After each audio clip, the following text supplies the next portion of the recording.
Reiko, you're in Tokyo, Japan. And what time is it? This afternoon? Yes, it's close to 1 o'clock in the afternoon. Okay, here I am in Mumbai in India. And it is what? It is around 5 minutes to 10 o'clock in the morning. So you had your lunch and I had my breakfast. So we are ready to go. Yes. And thank you very much. I know that you are flying off to United States on the 11th, but you took time off to come on Dr. M's Vodcast. It's an honor. I mean, I never thought that you would come. I never knew Reiko Kano. By the way, Reiko Kano, are you by any chance related to Dr. Kano? No. Yeah, you are talking about the Dr. Noriaki Kano, right? And he has a Kano model for the customer satisfaction. But actually, and I've met him and I've worked with him, but there's no relation between us. Okay. So, yeah, and how did I meet you is because I put up one poster called Weekend Hensai. That's how you caught me on Hensai, and I read a couple of your posts. And thank you very much to have come over here. So ready to go. And everybody knows you, but then as a host, I have to formally introduce you. So here we go.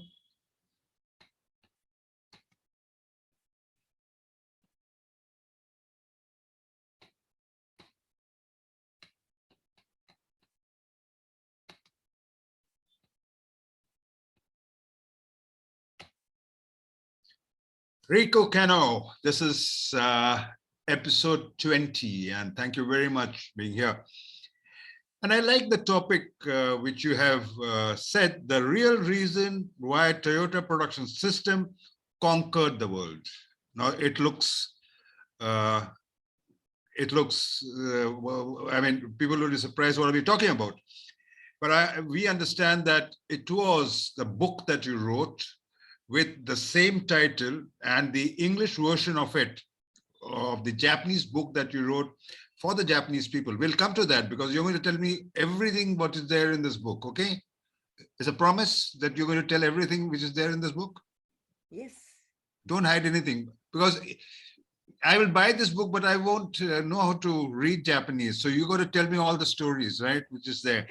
Okay. Okay, thanks. That is a promise, right? So, Reiko, this is something remarkable that I got from the LinkedIn, that there are very few people who talk about TPS just as the originator did and witnessed the whole process of development of lean outside Japan.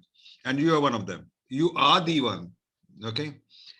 So you have worked with Yoshiki Iwata. Have I got the pronunciation right? Yes.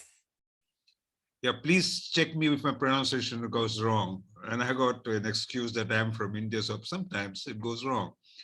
So he's the founder of Shingijutsu. Shingijutsu, am I pronouncing it right? Yes. And so good. In your story, you're going to tell us a lot about Sensei Iwata and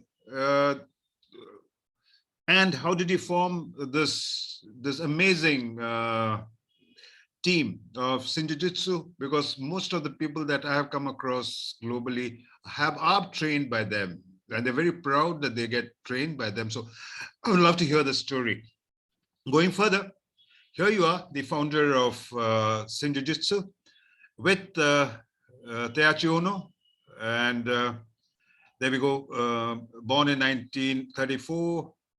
He left us with all his knowledge at a very young age of 67.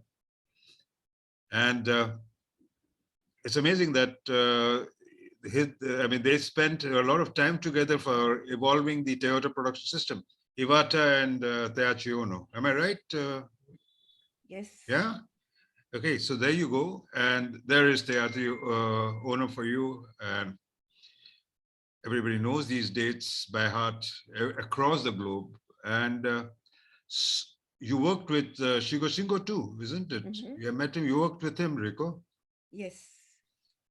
Excellent. So here we are, Sensei, Da Sensei, meaning the senior Sensei. Is that correct? Yes.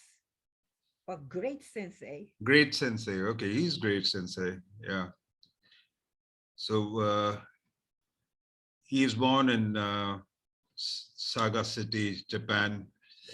I've been to Tokyo and Osaka and just went and saw Fuji Mountain, and I was there.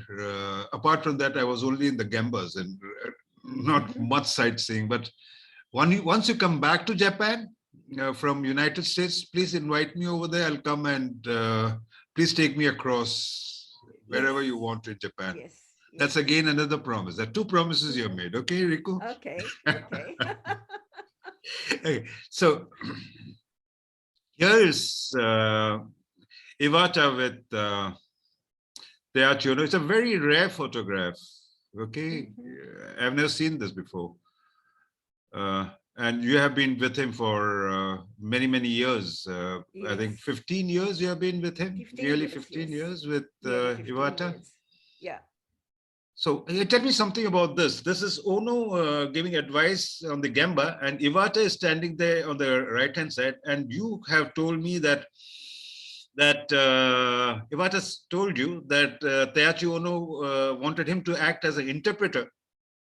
Can you tell us a little more on this? Yes, because Mr. Ono doesn't say much. I mean, he just shows things and he's always kind and he talks to people nicely, but he doesn't explain much. So people listening to him have a lot of question marks on their heads. So you had to explain what Ono wanted to say and what Ono means and what Ono expects them to do to make things better. So Iwata said to me, well, I was just like you. I was an interpreter to the Ono. Oh, I see. This part, I mean, there's very less known about all these things about Sensei Ono, that he would tell something and here he was saying something and he wanted to be very clear that everybody understood him, and probably Iwata took all the questions and answered. Am I right? Right. Oh, that's quite amazing. Yeah. Okay. So nice to know this inner stories, you know, we don't come to know. There you go again with Iwata and Ohno listening to a presentation. I love those flowers there. Oh, this is Iwata in his all smiles, smiles. Right in the center. In the center. He's here. Yes. Here he's here in all smiles. Yes. And the Ohno there. Yeah, the Ohno is there. Yeah. There's a very rare photograph. And thanks for giving it to me. It's going to be in my treasure. And so is it for everybody who watches Dr. M's Vodcast, the 20th episode. They're going to treasure this. Okay. Thank you very much. And I'm sharing it to the continuous improvement community globally. So there you go. Yes. And then here it is Iwata with Sensei Shingo. Correct? Oh my God. Very handsome person, Iwata. Oh, yes. He was tall for a Japanese person. Actually, yeah, so I'm just pointing it with my arrow. This is Sensei Shingo, and this is Iwata, correct? The tall gentleman here. Yes. It's quite tall, yeah. And this Shingo over here. Yes, he was short. But Mr. Ohno was tall, quite tall, yeah. So here you are, Iwata and Shingo enjoying themselves. This again a rare photograph. There's Iwata with the red shirt. Yes. He looks relaxed, all right. Okay. And here is Iwata in action. And there in the center is Reiko Kano. Tell me something about this. You were explaining, you have taken your role, right? Explaining somebody what Iwata was saying. Yes, Can you yes. recollect this moment? Actually, I don't. Mm-hmm. I've spent a lot of time on Gemba with him, so it's hard for me to remember everything. But he was the kind of guy who put his hands on the things and then get his hands dirty when he was doing consulting. Mm-hmm. And there you were probably telling this gentleman what Iwata meant by what he was saying, right? Right. Okay. So this is your famous book, which you're going to talk about. The real reason why Toyota production system conquered the world, right? Now Yes. tell me, how did you get into writing this book? And this you wrote, which year did you write? Yes, I wrote this book in 2016. A Mm-hmm. year before that, I had an opportunity to translate for three German consultants Mm-hmm. in the plant of the German company in Japan. And those three young Western consultants and arrived in the area and they started the presentation. And I had a mixed feeling. I mean, they worked really hard and then they learned well, and everything they did, they said, came from what we disseminated many years ago. So, and I was happy in a way, and because the Toyota production system left Japan, went to the United States, and then spread all over the world, and now back in Japan. So I was happy in a way, but at the same time, it's a birthplace of Kaizen and the production system. And why do Japanese people now listen to the Western people telling them what Kaizen is?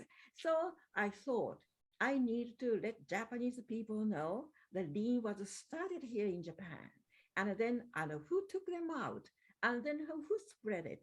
And then who was the first person and who decided to take the production system outside Japan and then spread it and then disseminate it and in every kind of industry and in any the cultural background. So I thought I need to communicate the story to the people here. So this book was meant for the Japanese people, right? And you wrote it in natural Japanese. So it was telling your Japanese people over there uh, that it was born in Japan and Mm-hmm. you should know more about it. So you took that additional step so to tell them. Right. So, so nice. So let's hear about it from you. Okay, so I'm going to stop sharing and you can start sharing. Okay. Thank you very much, Okay. Rico. You can start sharing.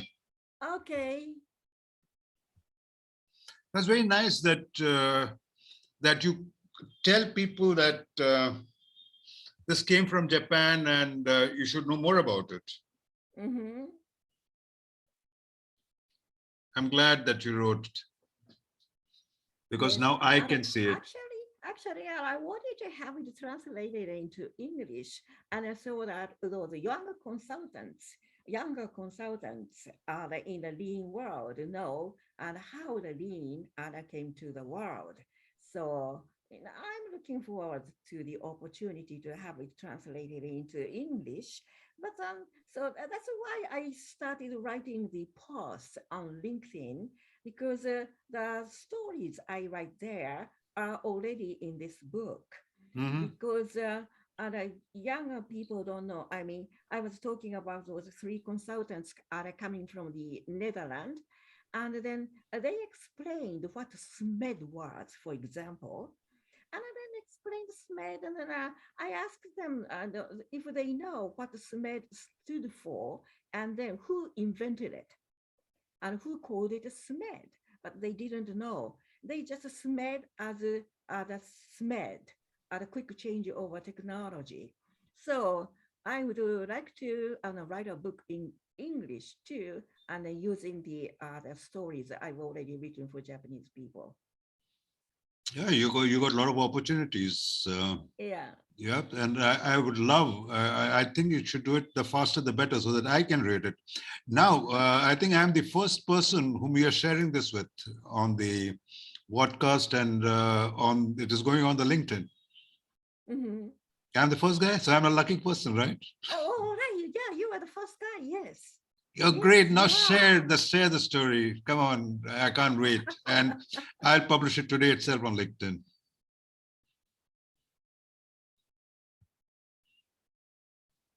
Oh, this is the last one. No problems. Okay. So the TPS went into the world, but and who took TPS outside of Japan, and when it happened, and how it happened? Well, it all happened in 1987. I can't see your PPT. I would like to see your PPT slide. Well, my screen shows it. Oh my God. Where did it go?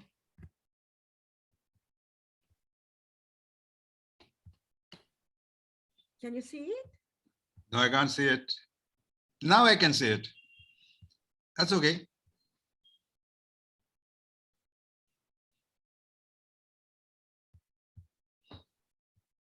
I got to go up. Yeah. Yes. No, I can't see it. Oh, Oh, can you yes. see it? Yeah, I can see it. Okay, okay. Now you got to go on the slideshow. Here we go. Okay.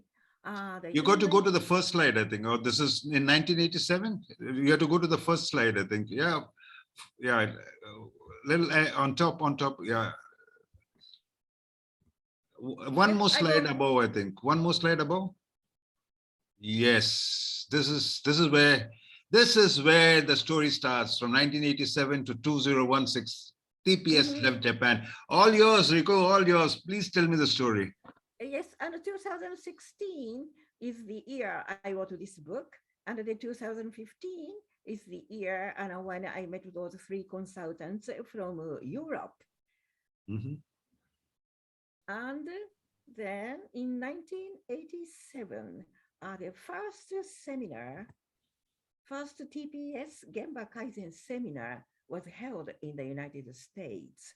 And it was the Mr. Masaki Imai with other three consultants and from Shingijutsu. Now let me talk about who the Shingijutsu is. I like what you said about Sensei Masaki Imai, because he is my sensei too. Yes. And then, well, and I remember Mr. Imai, when he introduced those consultants, and he always said, no, they are insultants and rather than consultants. So, but don't take it personal. Just what did Sensei say? What did Sensei say? I want to hear it again. Yeah. And what he was introducing the Shingijutsu consultants and to the audience there, to the participants. And the first thing he said was, they are insultants rather than consultants. Anyway, Sensei Masaki Imai had a sense of humor, so he has a sense of humor. And then Mr. Imai said, Reiko-san, I have to say it. Otherwise, people get upset at what those guys say, and those guys are so straightforward, and some people can get hurt. So I just have to tell them, don't worry, they are insultants. How do you spell that? I couldn't get the word. Oh, insult. Insult? INSULT, insult. Insultants. Oh my God. Yeah. So Sensei said that they are not consultants, they're insultants, is it? Oh my God.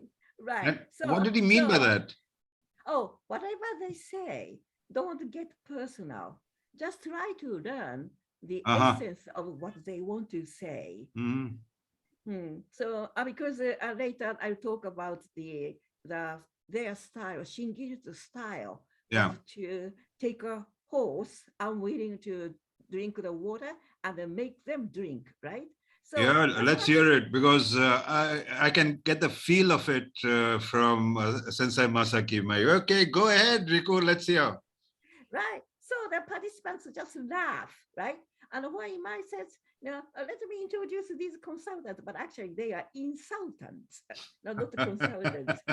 And people laugh, and then that changed the whole atmosphere. Mhm, Otherwise, people can get nervous. mhm, By the way, those consultants talk to them, and because they point out, and every Buddha they see, so sometimes they get too far, and then some comments they make can be insulting.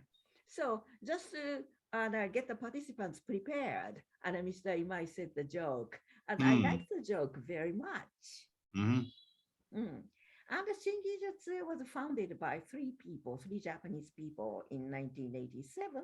And then it was led by Yoshiki Iwata. And he was the direct disciple of Taiichi Ohno. And he was the leader of JISHUKEN. JISHUKEN means autonomous study group. And Toyota formed the JISHUKEN groups and among their suppliers. And then appointed a leader in each group. And I think the Yoshiki Iwata was a leader of the one of the groups and mhm. visiting the facilities and visiting the factories of all the Toyota Group companies. Oh, very And good. then Jishuken was known as Ohno School. People at Toyota called it Ohno School. And so the Mr. Iwata was actually the first student of an Ohno School. Mhm, Mhm. So now people ask me what the Shingijutsu means. And the Shingijutsu, direct translation of Shingijutsu is a new technology.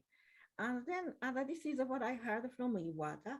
And his commitment was to help clients develop their own production system instead of copying to the production system. So, and if you go to the other company, you can put your own company's name before production system. And it's very important to develop your own production system. That's why and he called it new technology. Make something new all the time. Don't just copy of what's available or what's there. And mhm, using the concepts and the philosophy. mhm, So that's what he expected and from his clients. And he also said every company has its own culture and history. And that's something we respect. Although the culture can be changed, but we just respect the culture and history of the client. And in the first place, and when we introduce TPS and Kaizen, and to the new environment. That's the reason why he names the company Shingijutsu. mhm. I see.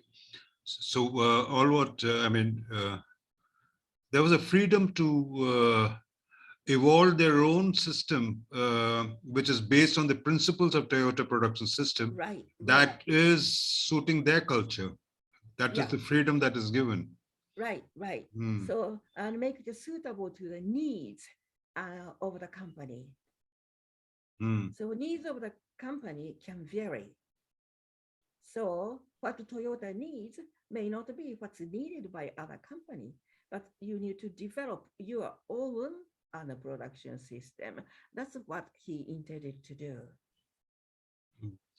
So each of the organization, their needs will differ. That's what you're saying, Riku. Right, right, right. So if the needs differ, then the principle remain the same. They can adopt their own methodologies. Am I hearing you Mm-hmm, right? mm-hmm. Yeah, but tailor it to meet the needs, customize it. Customize it, yes. Yeah, Yes. customize it. Mm-hmm. Oh, that's And interesting. yeah, Shingijutsu style. I mean, as Mr. Imai introduced them, insultants, Mm-hmm. that their style was really forcing people and to do what they believe are the right things. So, but there's a Japanese saying that you cannot make a horse drink water unless the horse is willing to.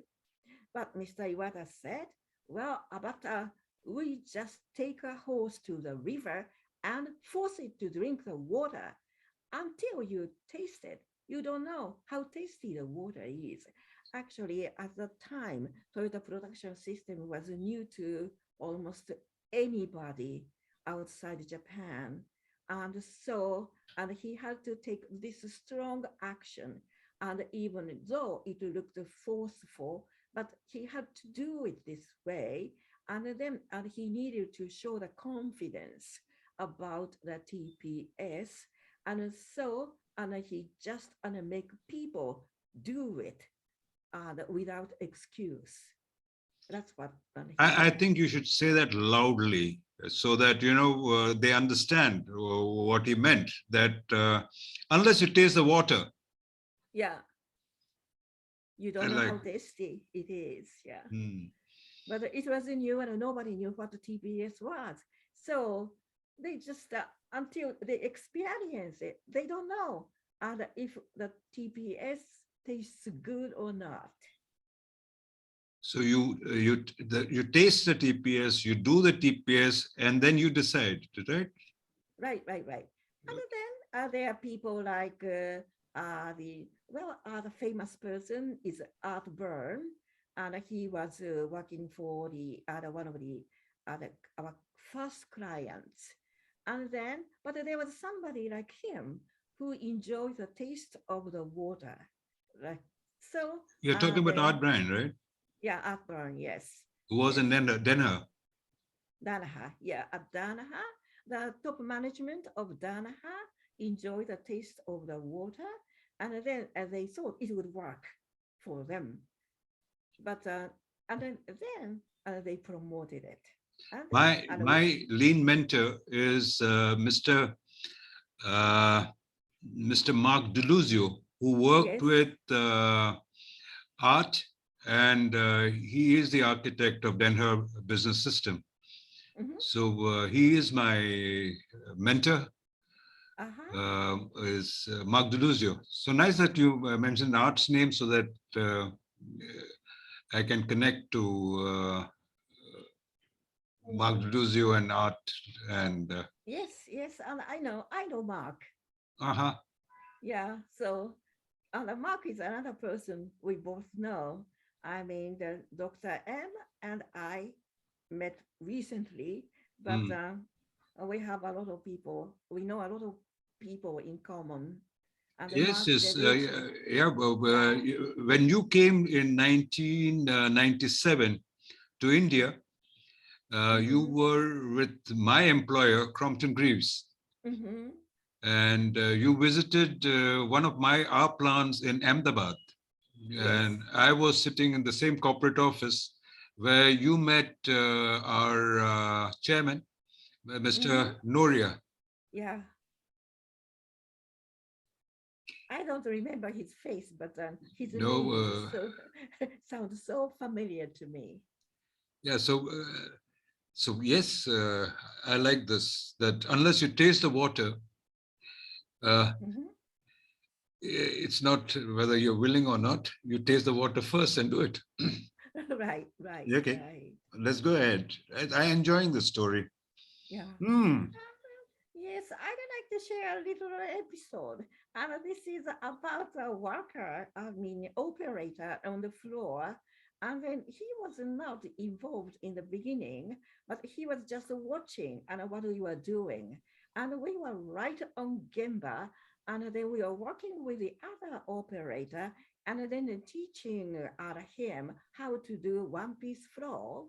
And then he was standing and staring at us, and then the manager there and came to us and then said, don't speak to that guy, and he's a violent guy, and he will never listen to you. So don't try to talk to him. I mean, just ignore him. But we were just, working with the other operator, and the consultant was almost, holding the hand of the operator to explain me how to do the job. And then he just walked close to us and said, let me do it. Let me do it. Who said that? Oh, the an operator who was staring at us. And Mhm. then under the operator, we were told not to speak to because he's violent. Oh, And then oh my God. That means in the Gamba, somebody said that one operator was violent and not to right, talk to right. him. Okay. The manager there, and Hmm. I said, and don't talk to him. Hmm. So, but no, we were just working with the other operator, and then he came close to us, and I said, well, let me do it. Hmm. And then consultant said, okay, okay, and you are welcome to try. And then he tried the new way and one piece floor, and then he started smiling. And then he said, this works. This is good. This is what I wanted to do. Hmm. So that was the time actually, and I wasn't quite sure about the production system as to how to treat people on the floor. But that's a day when I realized that and the Toyota production system is there to help other people on the floor. And yeah, so So that was I really, like this, and let me paraphrase it so that I mean I understand it again. So there yeah, was in the Gamba, which you were there, there was the manager, and the manager said that there is an operator, don't talk to him because he's violent. But as you were explaining, the same operator came and told you that let me try it, and when he tried the new method, he that troublemaker, or the manager said he was a troublemaker, he had got the smile on the face because he liked it, and the operator said that this is what I wanted to do. right, right, Have right. I understood you correctly? Yes, thank Not you. bad, not bad. Okay, good. Yes, I'm very happy with yeah, that's where you said respect for people, right? Okay, yes. right, right, Mm. right. Then this is what Iwata always said. Okay, the manufacturing company get money only when the products are delivered to the customers. That means the workers on the floor bring the money to the company. So they are the most important people. And the managers and engineers are hired to give services to them by making their work comfortable and easy. So this is a really what respect for people means, I think. Mm. Yes, that's right. So Mhm. yeah, that's what you were. That so what Iwata therefore said was the managers and engineers should make the work of the operators comfortable and easy. Right, right, right. Yeah, Yeah, that's great. yeah. Yeah, so that's Kaizen. That's what Kaizen is about, to Hmm. make the work for the operators easy and comfortable, make the workplace comfortable, and make people happy. And Mm. that's what Kaizen is about. And well, usually in the beginning, and I was personally worried about and how people on the floor, operators, would react to the attitude of the consultants. But actually, and we found, I mean, those people welcome other consultants. And then they came to us and consultants and interpreters, and they said, well, this is what I've been complaining about for many years. And it's been so hard for me to do this job. I asked the manager and engineers to make changes to make it easier for me, but nobody did anything. But you came from Japan, and then in overnight you fix those problems for us. Thank you very much. So that's the kind of reaction we got from the Mm. floor. Hmm. Hmm. So that's what Kaizen is about, right? Yes. Yes. And Iwata was learning English. I mean, other one, and he said to me, Reiko, do you know what Monday morning quarterback means? I said, no. And he was explaining to me. And then the Monday morning quarterback is people who criticize about what happened on the day before, because usually the football game is on Sunday. So, there are a lot of Monday morning quarterbacks in every company, and they don't do much. And then after things happened, they just meet and discuss and criticize what was done. But it's not useful. But he liked the phrase Monday morning quarterback. So don't be like Monday morning quarterback. So Monday morning quarterback was all about criticizing what happened the previous week, is it? Right. Previous day, yeah. I like Something this already concept of happened, Monday morning quarterback. or yeah, or and that's something that done by somebody else. So without himself being on the game and without doing anything, just criticize what other people did in the past. Hmm. So So they that's not criticize all the how. players without being actually playing the game, right? Right. I So like this term, don't Monday be morning quarterback. so Okay. don't be Monday morning quarterback once you start Kaizen. Hmm. Great, very nice. Okay. Yeah. And well, this is a quote I found from Dr. Deming, and that inspired me. I mean, I related his comment with what data should mean.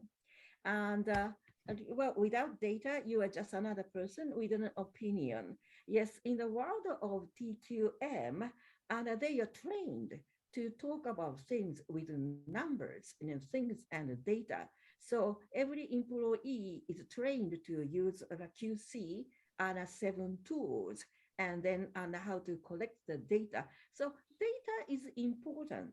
And at Toyota and TQM is still very active over there at Toyota. And Toyota does TPM and TQM and other TPS. But the owner said data is important in manufacturing, but I prefer facts. And I was thinking what facts can mean and what data can mean. And then I put this slide because this is what Ari Ohno said and Iwata said. Actually, and it's hard for me to know the border between what Ohno said and what Iwata said. And because what Iwata said and could be the repetition of and what an Ohno said. But this comes from this came from Iwata. So, these words, 3 words, and they can be read as shiryo. Shiryo is usually the written material or documents, and in this case, it can be translated as data. And the number one is shiryo. You can see the different Japanese characters here. Then Mhm. the first one means source, and the Mhm. second one means paper. Mhm. So, and then the third one is dead. So Mhm. they can all be read as shiryo, but the real data has to be number one, not just something written on the paper nobody looks at, and or the dead material and the old, and to know the fact. Also, too old to show the fact.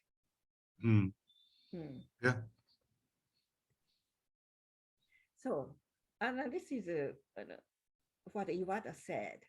Well, a lot of people, whenever there are the quality programs and people meet in the conference room, and then they wait for the data and are collected, and then in the conference room, and they talk about the causes of the defects, for example. But it's just like trying to find the causes of the death by looking at the death certificate. So, and it's just like look at the death certificate and then think or discuss and why the person is dead. It's too late. And so Iwata said the data is important, but it can be modified. So it may not show the real facts. And it is usually too late when they are gathered and when they reach the enough sample size, for example. But facts are right there. Facts are right there and right now. So you just go there and where things happen, go to GEPA and find the facts there and see the facts there and take actions. So facts are right there. So don't wait for data. That's it. So, what is this about? Do you know Colombo? The old TV series in the United States. He's a Lieutenant Colombo, and who goes to the Gemba of the crime site, and walks back, and then trying to find the fact, and then who the criminal is, and then come back, but go back there again. So he goes to Gemba as many times as he can until he finds who commits the crime. So Mr. Iwata always said, and you have, since we are in the United States, and he said, you have a very good example in your country. Just follow Colombo. Don't sit at the desk and think of who did it and what happened. Go to Gemba and then do things on Gemba and find the criminal or arrest the criminal on the spot. That's what the Iwata. Wow. That's interesting. That's very interesting. Yeah. So, 3-gen principle of Toyota. There are 3 Japanese words starting with gen. Yeah, genchi, genbutsu, genjitsu. And go to the actual place and look at the actual thing and find the fact. 3-gen principles, right? 3-gen principle.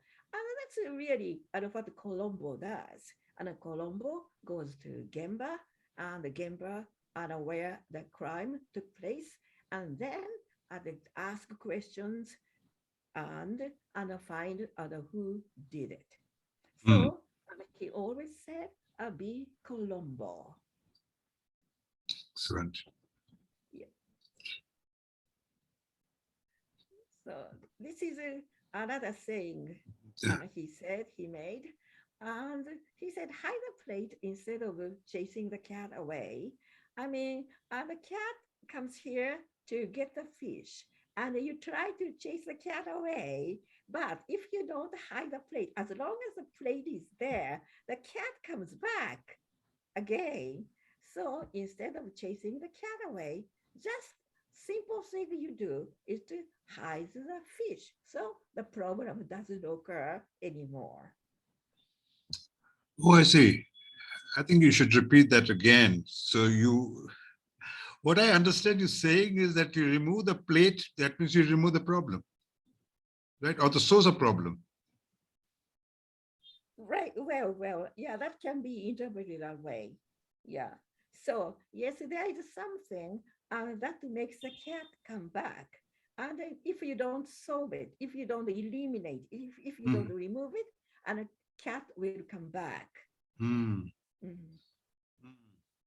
Makes sense? Yeah, makes sense that you find out the root cause, right, and then the problem won't come back, right? So remove the plate and the fish, then the cat won't come back. I like what Itawa said. Yeah, see, I made a mistake. Iwata. My God, I apologize for that. So that's what Iwata said. Okay. Yeah. So you find out the root cause and take the plate away, and the problem cat will not come back. Right? Right. Good. So do you have a game like this? And I hit the head of the animal, and then the other head pops up.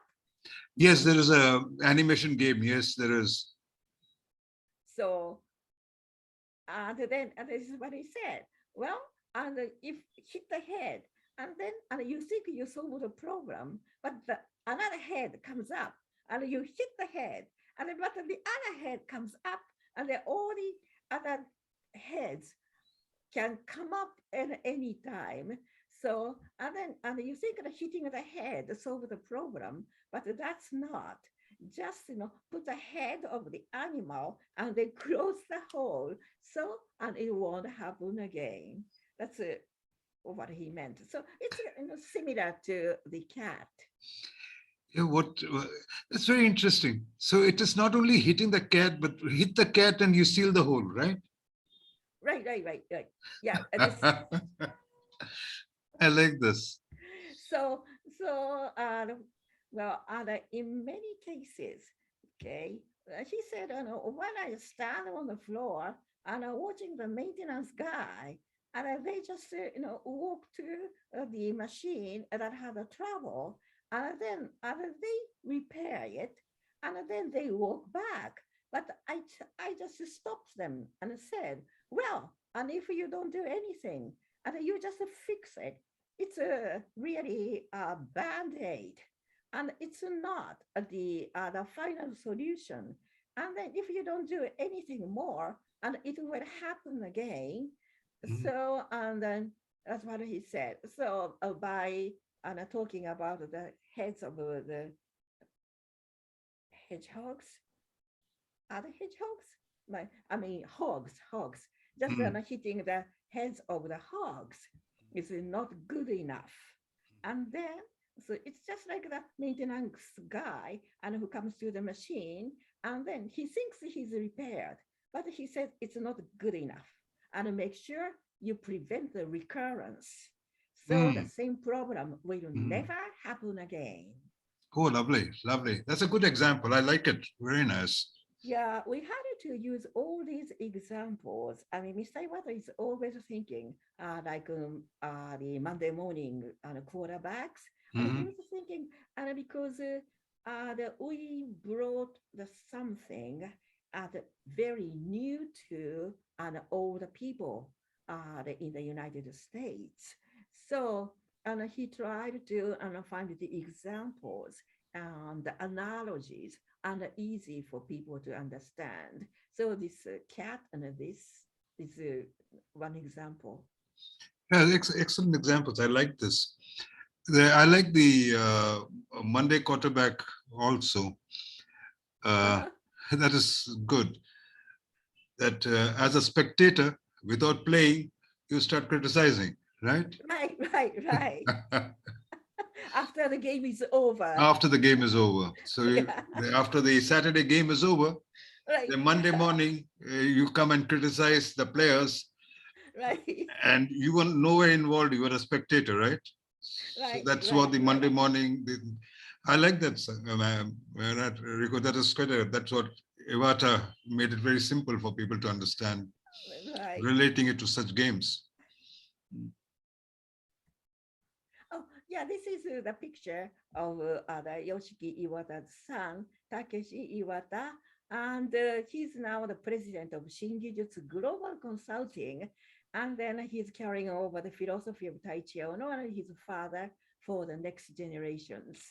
I just wanted to introduce him as Yeah, Yoshiki's son. excellent. Thank you very much. We'll continue this. I'm not stopping recording because you kept up one promise of telling me the story. So that the second promise, you have to you can get out of the screen. That's a lovely story that you said. So you can quit screen sharing, Riku. Hi, yes. You can stop sharing the screen. All right, all right. Okay, that's good. That's good.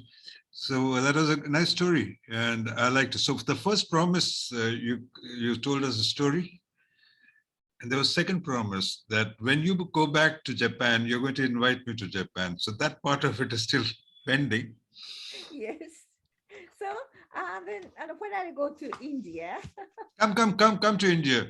You know, you were here in 1997, so right, things have changed, and you will love to see India back again. And you're welcome to India. Okay, so thank you very much. I'm going to stop recording, but we'll stop